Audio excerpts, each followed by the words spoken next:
The peaceful Volani research station floated silently in the darkness of space, its crystal walls gleaming like diamonds against the stars. Dr. Kira looked out through the large viewing window at the gas giant below them. The planet was beautiful, with swirling clouds of purple and gold that danced across its surface like painted silk, but something was very wrong. Kira ran her thin fingers across the control panel, checking the readings for the third time in 10 minutes.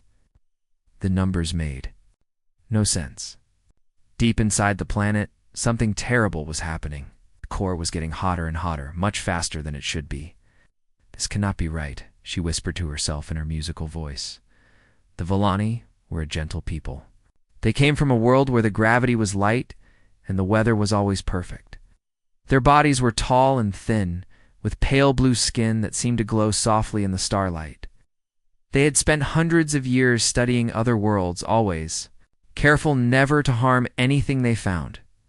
Kira pressed a button and called for Commander Vesh. Within minutes, the station's leader arrived in the observation room.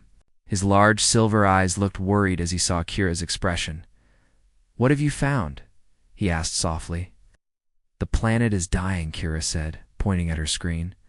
"Look at these numbers. The core temperature has risen by 3,000 degrees. In just the last hour, the magnetic field is collapsing." "If this continues, how long do we have?" Vesh interrupted. Kira's hands shook as she ran the calculations again. 6 hours, maybe less. When the core fails completely, the entire planet will tear itself apart. The explosion will destroy everything within 1,000,000 kilometers. Vesh felt his blood turn cold. Their research station was home to 50,000 Volani scientists and their families. The nearest Galactic Council rescue ships were days away, even if they left immediately. "Send the emergency signal," he ordered. "All frequencies maximum. Power." Kira's fingers flew across the controls. Within seconds, their desperate message began racing across the galaxy at the speed of light. "This is Volani Research Station Harmony's Edge," the automated message repeated. "We have a planetary emergency. A complete core failure in 6 hours. 50,000 people need immediate evacuation. Please help us. Anyone who can hear this, please help us." Far across the galaxy, on the beautiful world of Centauri Prime, the Galactic Council received the message. Admiral Toth read it with calm eyes, then checked his fleet positions on a large holographic map. His closest ships were 4 days away from the Volani station. "Begin emergency procedures," he told his aide. "Call the evacuation committee together for an emergency meeting." "Sir, that will take at least 12 hours just to get everyone together," the young officer replied. "Then we better start now," Admiral Toth said. "So already thinking about the paperwork that would be needed. But in a very different part of the galaxy. Far from the safe worlds of the Council, other ears heard the Volani cry for help. Captain Kim. He sat in the command chair of his warship, reading reports from his patrol of the outer systems. These were dangerous places, where pirates and raiders hid among dead stars and broken worlds. The humans had been given this job because everyone else was too afraid to do it. Humans were different from the other species in the galaxy. They came from a world called Earth, where everything tried to kill you. The weather could freeze you or burn you. The animals had sharp teeth and claws. Even the plants could be deadly. Most alien species thought humans were crazy for living. In such a place, the other species called humans Deathworlders and feared them. They said humans loved violence and pain. They said humans were too dangerous to be trusted around civilized people. But Captain Han knew the truth. Humans were not monsters. They were protectors. Earth had taught them to be strong, but it had also taught them to care for each other. When the Volani distress signal reached his ship, Hune read it twice to make sure he understood. 50,000 innocent people were about to die, and no one was close enough to help them. "Navigation," he called to his officer. "Plot a course for the Kepler system. Maximum speed." "Sir," his first officer said carefully, "that's Council space. We don't have permission to enter their territory." Captain Hayan looked at the message again. He thought about the Volani families on that station, parents holding their children, all of them waiting for help that might never come. "Lieutenant," he said in a quiet voice, There are 50,000 people about to die. I don't care about permissions or territories or politics. Set course for Kepler 4 for to be. Emergency speed? The officer nodded and began entering commands. Then, the ship's engines began to hum louder as they prepared for the dangerous journey ahead. In space, human rescue fleet began moving toward the dying world, racing against time to save people they had never met. Behind them, they left the safety of human space. Ahead of them waited either the greatest rescue in galactic history or their own destruction. The clock was ticking, and 50,000 lives hung in the balance. The 12 human warships flew through space like angry meteors, their engines burning so hot that they left trails of blue fire behind them. Captain Kim Hae-on stood on the bridge of his flagship, watching the speed readings climb higher and higher. "Captain," his chief engineer called from below, "we're pushing the engines past the red line. If we keep this up, we might blow the reactor." "How long can we maintain this speed?" Hyun asked, his eyes never leaving the star charts.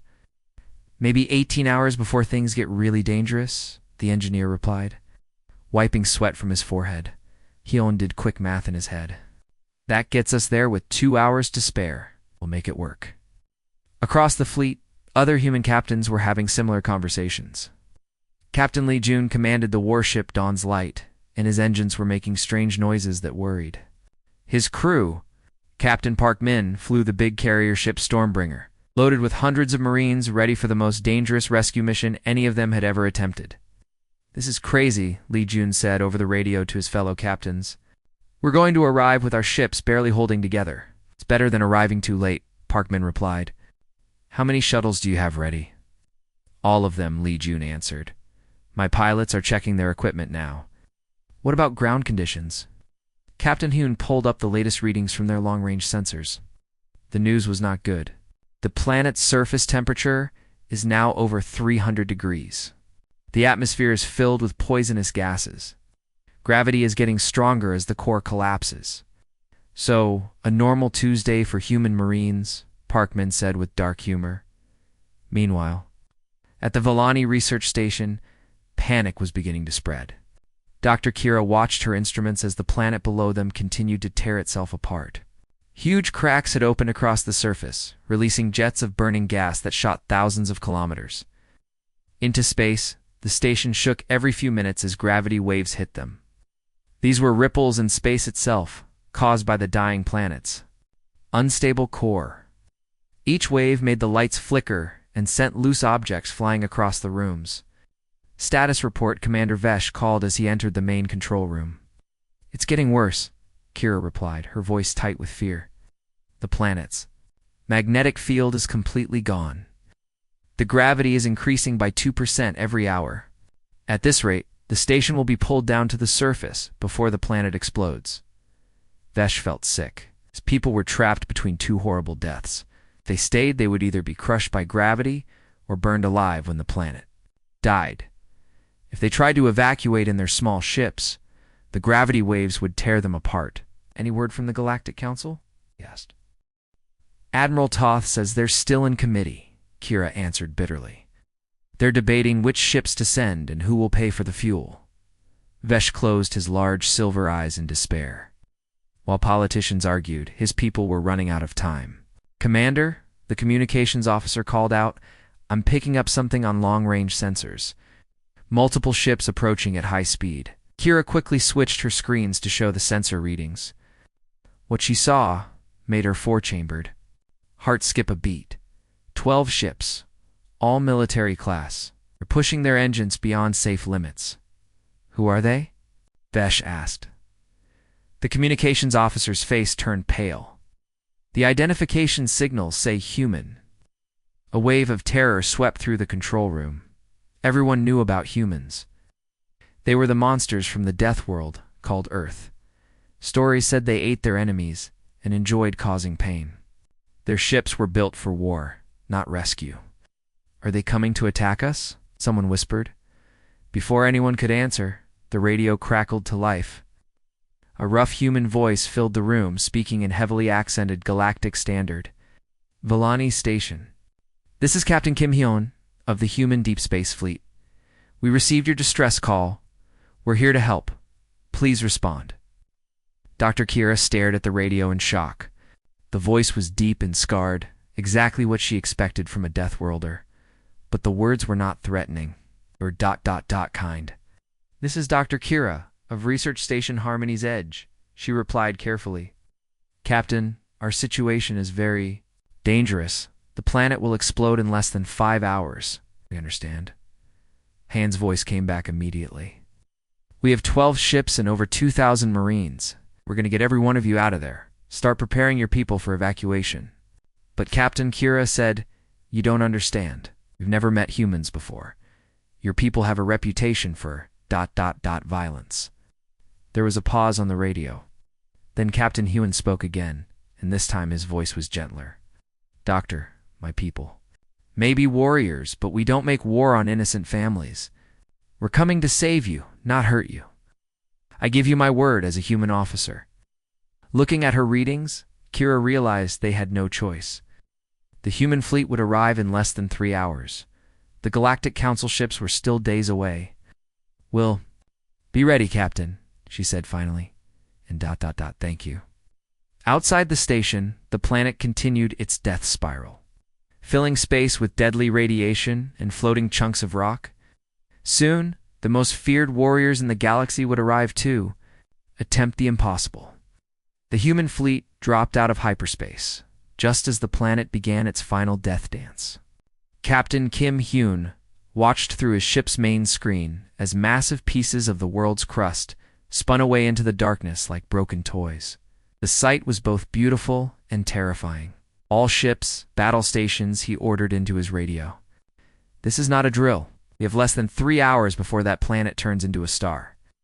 The Villani research station hung in space like a delicate glass flower, shaking every time a gravity wave hit it.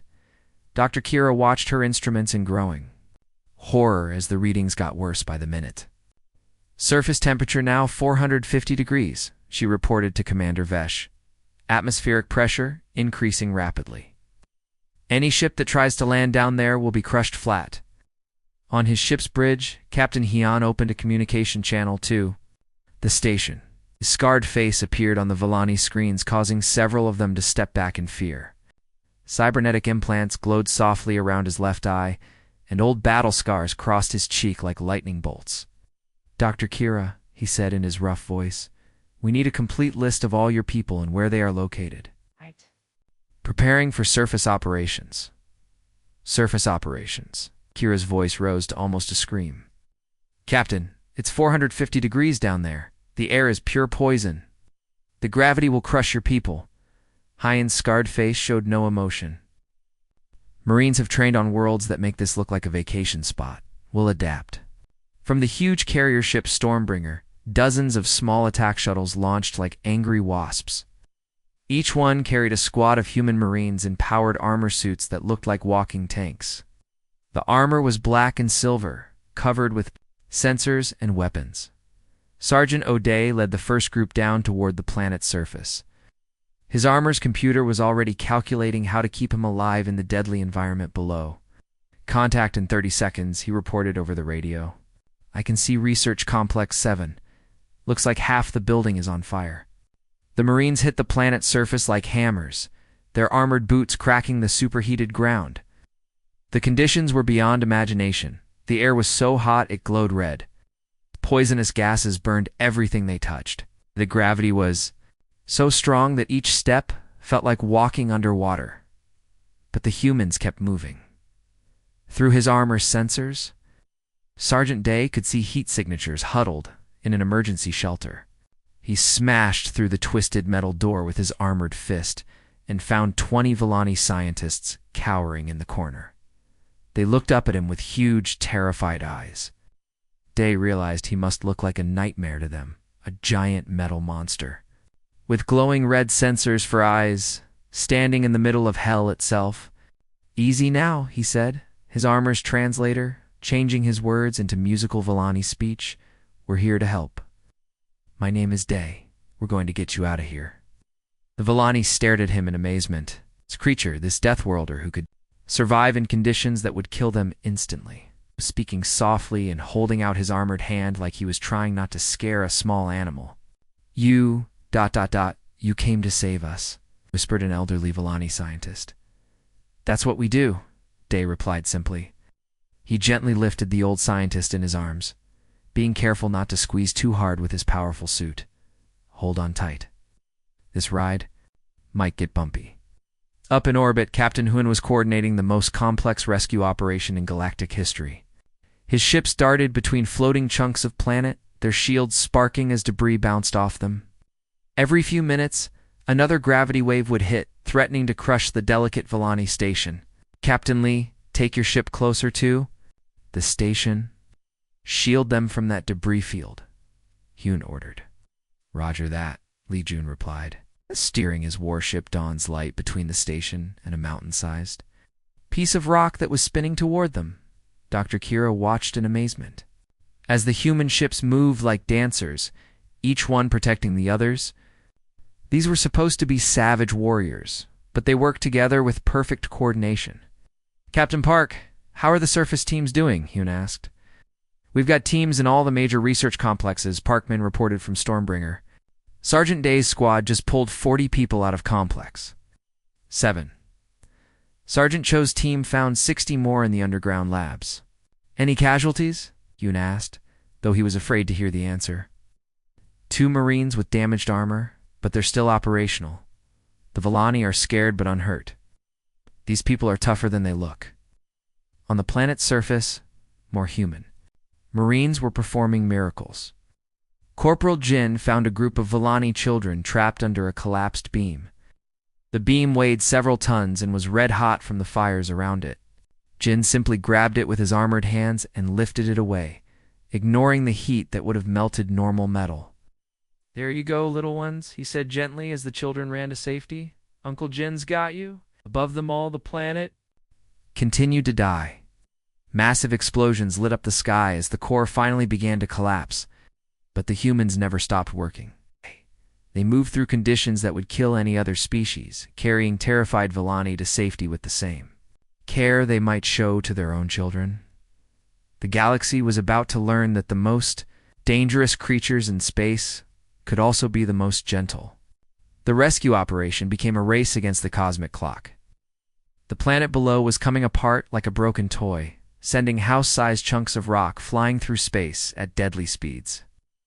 The human fleet worked like a wheel-oiled machine, but even the best machines could break under enough pressure. Captain Lee Jun's ship Dawn's Light took the first major hit.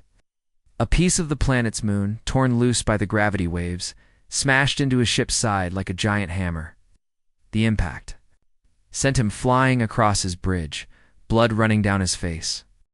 Hull breach on decks 5 through 7, his damage control officer reported. We're losing atmosphere fast. How many Villani are still on those decks? Lee asked, wiping blood from his eyes. About 300, sir. They're trapped in the emergency shelters. Lee looked at his readings. His ship was dying, but there were still people who needed saving. Seal off the damaged sections and keep the rescue shuttles running. We don't abandon ship until every Villani is safe. Meanwhile, Captain Parkman's huge carrier Stormbringer was having its own problems. A gravity wave had twisted the ship's hull, causing massive structural damage. Warning lights flashed red all across her bridge. Captain, we need to evacuate. Her chief engineer called out. The ship's backbone is cracking. She could break in half at any moment. Park looked at her tactical display. There were still 2,000 Villani civilians in the lower sections of the research station, and her ship was the only one big enough to carry them all. Negative, she said firmly. Keep her together with whatever you've got. Welding beams. Emergency clamps. Prayer if necessary. We're not leaving those people behind. Down on the planet's surface, the conditions had become truly hellish. The air was now so hot it could melt steel. Poisonous gases rose from cracks in the ground like deadly flowers. The gravity was so strong that even the human Marines in their powered armor had to fight for every step. Sergeant O'Day and his squad were working in what used to be Research Complex 4. Half the building had already collapsed, and the other half was on fire. but his sensors showed life signs trapped in the basement levels. "This is Day," he radioed to his team. "I'm reading 47 people in the underground section. Stairs are blocked, so we'll have to dig." Private Chauhan was working beside him, his armor's systems flashing warning lights. His air recycling unit had been damaged by the toxic atmosphere, and he was running on backup oxygen. Sarge Cho said quietly, "My suit's failing. It's got maybe 10 minutes of air left." Day looked at his young soldier. Cho was barely 20 years old, fresh from training on Earth. He had his whole life ahead of him. "Get back to the shuttle," Day ordered. "That's a direct command." "Sir," Cho replied with respect. "There are people down there who will die if we don't get them out in the next few minutes. 10 minutes is enough." Before Day could argue, Cho was already digging through the rubble with his bare hands, his powered armor giving him the strength of 10 men. Together, they cleared a path to the trapped Villani in less than 8 minutes. As the last civilian was carried to safety, Cho's oxygen finally ran out. He collapsed just as the rescue shuttle arrived, his armor's emergency systems keeping him alive by just seconds. The worst damage came to Captain Kim Hyen's flagship. A massive asteroid pulled from the planet's dying orbit, smashed through the ship's port side like a cannonball through paper. The impact destroyed half the bridge and trapped Hyun under a twisted piece of metal. "Captain," his communications officer called out, trying to reach him through the wreckage. "I'm alive," Hyun replied through gritted teeth, though his legs were crushed and he could feel broken ribs grinding in his chest. "Status report." "The ship's computer is damaged, but we can still coordinate the rescue," the officer replied. "Sir, we need to get you to medical bay," Anadif Hyun said firmly. "As long as there are people to save, I stay at my post." Dr. Kira, despite her species' natural fear of humans, refused to leave the damaged bridge. She worked alongside the injured captain, her delicate hands flying over the backup controls as she helped coordinate the final rescue waves. "Last transport ready for launch," she reported. "That's all the civilians from sections 12 through 15. "How many left?" Hyun asked, fighting to stay conscious. "Just the emergency teams in the station's core. Maybe 50 people." Together, the injured human captain and the brave Villani scientist worked to save the last group of survivors. Round them, both ships were falling apart, but neither of them would give up. The final rescue shuttle launched just as the planet's core finally collapsed completely. The dying world imploded like a punctured balloon, then exploded outward in a blast of light and fire that could be seen from neighboring star systems. The human fleet limped away from the disaster zone, their ships battered and broken, but their mission complete. They had saved 48,000 of the 50,000 Villani civilians. The cost had been terrible. Over 800 human servicemen and women had given their lives for people they had never met. As they flew towards safety, survivors looked back at the empty space, where a world had once existed, knowing they had witnessed something extraordinary the moment when the galaxy's most feared warriors proved they were actually its greatest protectors.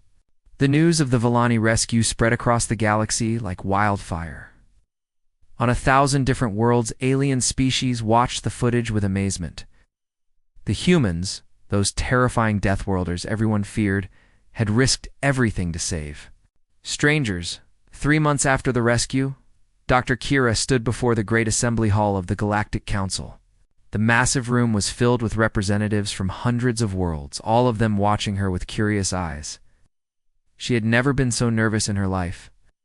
"Honored members of the council," she began, her musical voice carrying clearly through the hall. "I come before you today to speak about courage, sacrifice, and the true meaning of civilization." In the front row, Admiral Toth shifted uncomfortably in his seat. His rescue ships had finally arrived at the Kepler system 2 days after the planet exploded, finding only empty space and human ships tending to Villani survivors. "While your committees debated and your bureaucrats filled out forms, 50,000 of my people faced certain death," Kira continued.